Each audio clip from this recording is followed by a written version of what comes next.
पहले ही कैबिनेट में पहला ही सिग्नेचर करेंगे कि 10 लाख लोगों को नौकरी मिल जाएगी। तो मैं इसीलिए पूछ रहा हूं कि भैया आप कैबिनेट हो नहीं रही है कि कलम की स्याही सूख गई है कि कलम टूट गया है, आप बता दीजिए।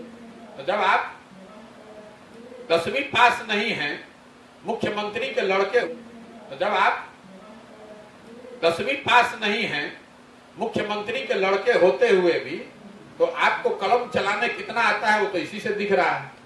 तो शायद अभी सिग्नेचर करना सीख रहे हैं, जब सीखेंगे तो 10 लाख लड़कों को नौकरी मिल जाएगी। जैसे लोगों ने तो ये कहा था कि हम पहले कैबिनेट में पहला सिग्नेचर ही यही करेंगे, उससे 10 लाख नौकरी मिल जाएगी। तो ये दिखाता है उस आदमी की अज्ञानता कि अगर आपके पास 10 लाख नौकरी देनी है तो भी आप एक कैबिनेट में एक साइन करके कैसे 10 लाख नौकरी दे देंगे। आपके बाबूजी का कोई राजतंत्र थोड़े ना है, इसके लिए व्यवस्था है, क्राइटेरिया है, जो पद होने चाहिए, पद का सृजन होना चाहिए, पद पर बहाली की प्रक्रिया है। तो लोग ने गलती करी वो छोड़ दिए, उस नेता की सोच देखिए। कह रहे हैं घूम घूम कर पूरे बिहार में कहा कि हम आएंगे और पहले ही कैबिनेट में पहला ही सिग्नेचर करेंगे कि 10 लाख लोगों को नौकरी मिल जाएगी। तो मैं इसीलिए पूछ रहा हूं कि भैया आप कैबिनेट हो नहीं रही है कि कलम की स्याही सूख गई है कि कलम टूट गया है, आप बता दीजिए। तो जब आप 10वीं पास नहीं है मुख्यमंत्री के लड़के होते हुए भी तो आपको कलम चलाने कितना आता है वो तो इसी से दिख रहा है। तो शायद अभी सिग्नेचर करना सीख रहे हैं, जब सीखेंगे तो 10 लाख लड़कों को नौकरी मिल जाएगी। शासक के तौर पर नीतीश कुमार ने की छवि अब ये हो गई है, स्थिति ये हो गई है कि भाई मुझे मुख्यमंत्री बनाए रखो, जिसको जो करना है कर लो। और इसकी शुरुआत इस रिहाई से नहीं हुई है।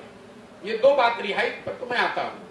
जब नीतीश कुमार ने महागठबंधन में अपना मंत्रिमंडल बनाया तभी मैंने ये टिप्पणी की थी। इस मंत्रिमंडल में 4 ऐसे मंत्री हैं जिनका नाम 2015 में भी आरजेडी की ओर से, राजद की ओर से प्रस्तावित किया गया था, लेकिन उनको इसलिए मंत्रिमंडल में उस समय शामिल नहीं किया गया था कि भाई इनकी दागदार छवि है, इनके रहते हुए आप सुशासन की बात कैसे कर सकते हैं। वही 4 लोग आज मंत्रिमंडल में नीतीश जी के अगल बगल बैठे हुए हैं। जो आनंद मोहन जी की बात है, रिहाई से 2 बात दिखती है। एक तो ये जो जात की राजनीति करने वाले लोग हैं, दलित और पिछड़ों की राजनीति करने वाले हैं, ये उन समाज के लोगों को देखना चाहिए। उनके सामने ये बिल्कुल नंगे हो गए। जिनकी हत्या हुई, जिनकी दुखद मृत्यु हुई, वो गरीब घर का एक दलित समाज का लड़का था। उसके मामले में भी जहां आपको वोट का लाभ दिखता है तो आप दलित, वंचित, पिछड़े सब नाराबाजी आप भूल गए। तो ये दिखाता है कि कैसे दलितों और पिछड़ों के नाम पर राजनीति करने वालों की चिंता अपनी है, अपने परिवार की है, अपने वोट की है, न कि दलितों और वंचितों और पिछड़ों की है।